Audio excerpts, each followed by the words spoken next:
Bonsoir et bienvenue dans Euronews Soir, une édition de 16 minutes consacrée à l'actualité européenne et internationale. Voici les titres de ce journal. C'est la tribune mondiale du moment. À Davos, Angela Merkel appelle à sauver un multilatéralisme qui se désagrège. Les défenseurs de l'environnement sont aussi au rendez-vous. L'occasion pour nous d'une rencontre avec l'aventurier Bertrand Piccard. Les coups de menton et les petites phrases ont fini par virer au couac diplomatique entre l'Italie et la France. Immigration, budget, Libye, nous reviendrons sur les multiples pommes de discorde entre deux gouvernements qui veulent incarner deux visions diamétralement opposées de l'Europe. Toujours aucune trace de l'avion d'Emiliano Sala, 48 heures après le décollage. Les chances de retrouver vivant l'ancien joueur du FC Nantes et son pilote s'amenuisent. Et de nombreuses questions se posent notamment sur l'état de l'appareil. Et en fin de journal, un aperçu des favoris pour les Césars. À un mois de la cérémonie, les films Le Grand Bain et Jusqu'à la garde mènent les nominations.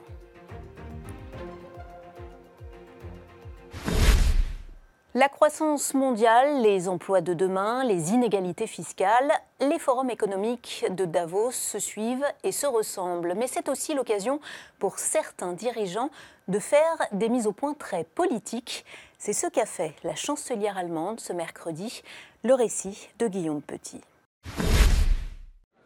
Elle se rapproche du terme de son dernier mandat, mais avant de quitter le pouvoir en 2021, la chancelière allemande Angela Merkel a bien l'intention de profiter de sa tribune pour graver dans le marbre un message au monde entier. En résumé, pensez moins aux intérêts nationaux, Donald Trump appréciera, et davantage aux intérêts de tous. Une défense du multilatéralisme qui tombe à point alors que Jair Bolsonaro, nouveau président brésilien et défenseur du repli, était présent à Davos. Influencés par toutes les décisions prises après la Seconde Guerre mondiale. Nous avons les Nations Unies, nous avons créé par la suite le G7 et le G20 en réponse à l'une des crises les plus importantes, influencées en quelque sorte par l'avènement du digital et la crise financière. Une défense des institutions existantes adressée par celle qui est à la tête de la première économie européenne depuis 13 ans et qui a vu défiler toutes les crises, jusqu'à celle du Brexit. Nous croyons fortement que l'Union européenne doit rassembler tout son courage et ses forces pour faire face à ces défis. Nous devons vivre avec le choc résultant de la volonté du Royaume-Uni de sortir de l'Union. Tous mes efforts sont faits pour que cela se déroule dans un cadre ordonné. Nous souhaitons tisser de bonnes relations dans le futur. Un discours qui relance peut-être l'intérêt de ce rendez-vous de plus en plus questionné et auquel Donald Trump et Emmanuel Macron n'ont pas participé cette année. À Davos comme ailleurs, difficile de faire l'impasse sur le Brexit. Alors que la menace d'un divorce sans accord se profile, le ministre britannique du Commerce extérieur est allé au rendez-vous de l'élite économique mondiale pour vanter les mérites de son pays. À 2 mois de la sortie du Royaume-Uni de l'Union européenne et alors qu'aucun accord ne fait consensus à Londres pour l'heure, le ministre du Commerce britannique a profité du Forum économique mondial de Davos pour rencontrer ses homologues. Liam Fox est arrivé avec une idée en tête, nouer des relations bilatérales pour éviter l'isolement en vue de conclure à terme le même type d'accord signé entre l'Union européenne et des pays tiers. Nous avons un ou deux partenaires qui ne croient pas à une sortie sans accord et qui n'ont pas l'intention de commencer les discussions parce que pour eux, c'est sûr, nous parviendrons à un accord avec l'Union européenne. Moi, je dis que c'est en effet peu probable, mais pas impossible. Donc n'exposons pas notre économie plus qu'elle ne doit l'être. Si nous sommes très préparés, aucune économie ne pourra s'en plaindre. Plusieurs entreprises prennent déjà le large. Après Panasonic l'été dernier, Sony annonce aujourd'hui le déménagement de son siège pour les Pays-Bas. Une fuite que Liam Fox minimise, citant une étude selon laquelle la Grande-Bretagne attirait toujours plus d'investissements étrangers que la France et l'Allemagne réunis entre 2016 et 2018. La meilleure chose à faire, c'est de parvenir à un accord, d'avoir l'approbation de la Chambre pour entamer dès que possible des négociations sur futures relations commerciales avec l'Europe. Ce n'est pas le moment de placer la politique avant l'économie et le commerce, c'est le moment pour que tout le monde prenne du recul et soit rationnel concernant les possibilités qui s'offrent à nous. Mais l'étude citée par Liam Fox ne tient pas compte des possibles répercussions à venir du contexte actuel. Le temps presse pour que le gouvernement britannique signe suffisamment de contrats commerciaux bilatéraux en cas de sortie sans accord de l'Union européenne le 29 mars. À Davos, on croise aussi des militants du verdissement des économies qui mettent leur notoriété au service de la cause environnementale. Sandrine Delorme. Démontrer que les énergies vertes sont un secteur d'avenir où il faut investir. Au Forum économique de Davos, parmi les 3000 participants, il en est un qui sort du lot. Le médecin et explorateur suisse Bertrand Piccard, et il s'était donné une mission. Vous savez, c'est pas très utile de parler de protection d'environnement à des gens qui sont déjà convaincus, à des écologistes qui agissent. Moi, ce que je veux faire, c'est de parler de protection de l'environnement au monde du business, au monde de la politique, mais sous l'angle de la rentabilité, montrer tout ce qui est économiquement et financièrement rentable et qui crée même des emplois et qui améliore la croissance dans le domaine de la protection de l'environnement et de la lutte contre les changements climatiques. Et ici à Davos, c'est le bon endroit pour le faire. Bertrand Piccard est l'initiateur et le visionnaire à l'origine de Solar Impulse, le premier avion zéro carburant à l'autonomie perpétuelle ou premier avion solaire. Un projet qui a débuté en 2003. Du premier vol d'essai en 2010 aux traversées du Pacifique et de l'Atlantique par Solar Impulse 2, Bertrand Piccard a prouvé qu'il était un pionnier en matière d'énergie renouvelable et de technologie propre. Depuis l'entrée en fonction il y a 7 mois du gouvernement italien alliant populistes et extrême droite, les relations avec la France n'ont cessé de se dégrader pour atteindre ces jours-ci le point de non-retour. La pré-campagne pour les européennes y est-elle pour quelque chose ? Le fait est que l'escalade atteint des proportions inquiétantes. Christophe Garrache. Quoi qu'en dise le président du Conseil italien au sujet de l'amitié historique entre Rome et Paris, les relations ne cessent de se détériorer. Après les attaques sur les réseaux sociaux du ministre italien de l'Intérieur, invitant les Français à se débarrasser d'Emmanuel Macron, qualifié, je cite, de très mauvais président, c'est Luigi Di Maio, le vice-président du Conseil italien, qui a fait de son côté de la surenchère en accusant la France d'appauvrir l'Afrique et de favoriser l'immigration. Si la France n'avait pas les colonies africaines, parce que c'est bien comme ça qu'il faut les appeler, elle serait la 15e force économique mondiale. Au lieu de cela, elle est parmi les premières, grâce à ses combines en Afrique. Des propos jugés inutiles et inamicaux par la ministre française des Affaires européennes. Notre intention n'est pas de jouer au concours de celui qui est le plus bête. Nous avons beaucoup de choses à faire avec un voisin important, qui est l'Italie. Je me rendrai en Italie quand le climat sera apaisé.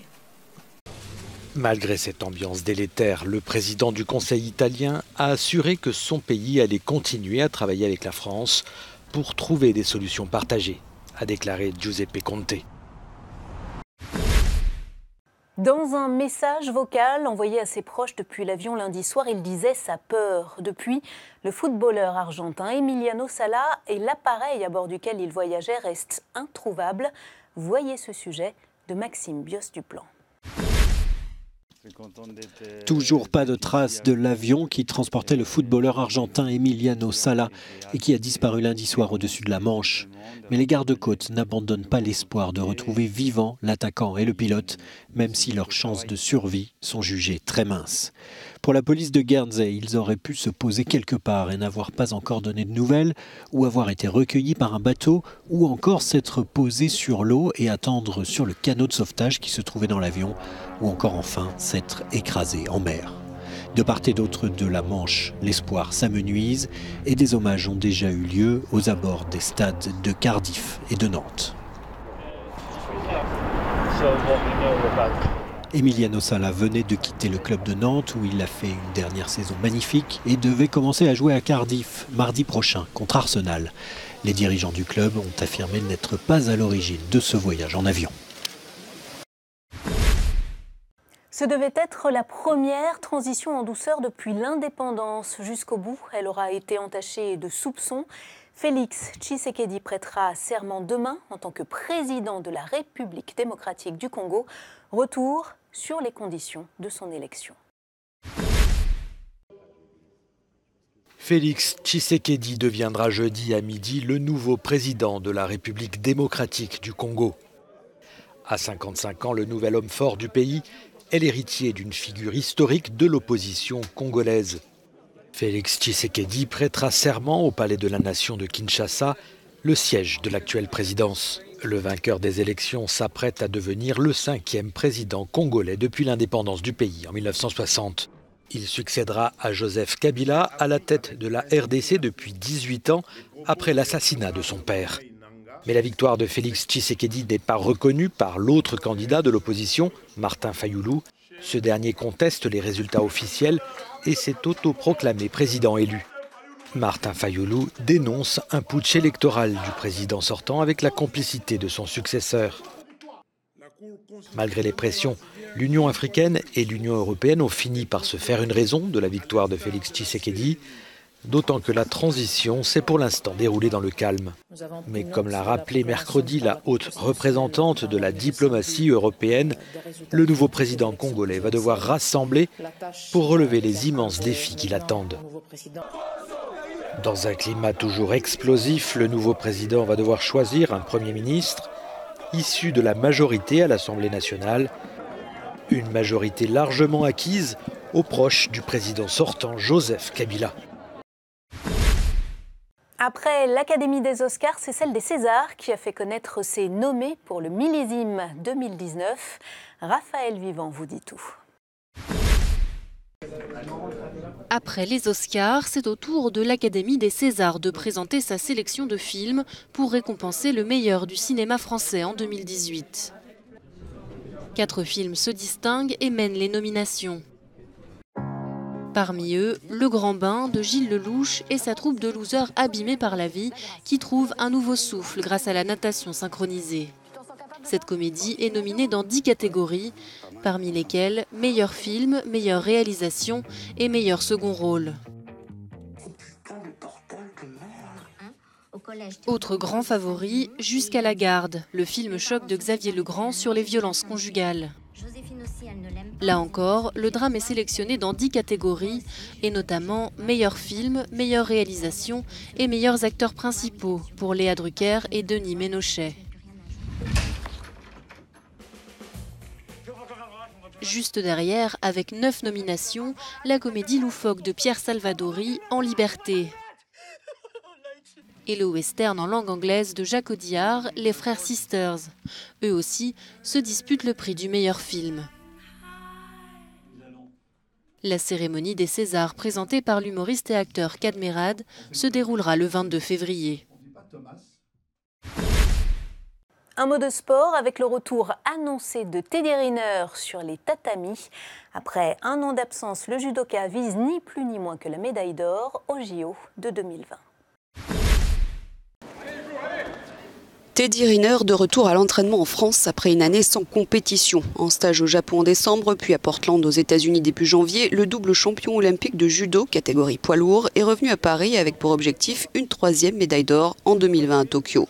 Il en a fait le défi de sa carrière.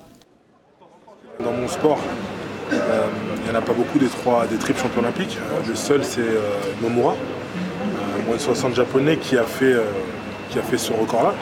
Et j'aimerais bien, si je la gagne, en tout cas si je la gagne, je serai le seul à détenir 4 médailles olympiques, dont 3 d'or.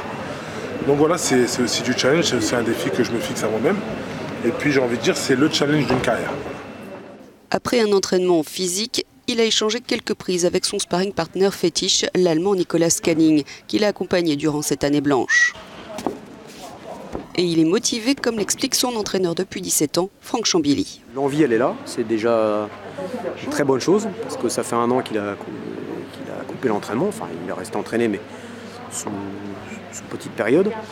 Et donc du coup, il est très motivé à revenir, et on l'a vu ce matin, voilà, il y a de l'envie, il y a l'envie de bien faire, et il est assez pressé. Et pas d'impasse pour les prochains championnats du monde à Tokyo en septembre. Il participera en équipe et verra pour une éventuelle participation en individuel. Tout dépendra de son état physique car à 29 ans, après 14 ans passés sur les tatamis, le corps du judoka a souffert et il accuse quelques kilos en trop. C'est la fin de cette édition d'Euronews Soir. Merci à vous qui nous avez accompagnés. Pour retrouver toute l'actualité, rendez-vous sur notre site internet. Très belle soirée à tous.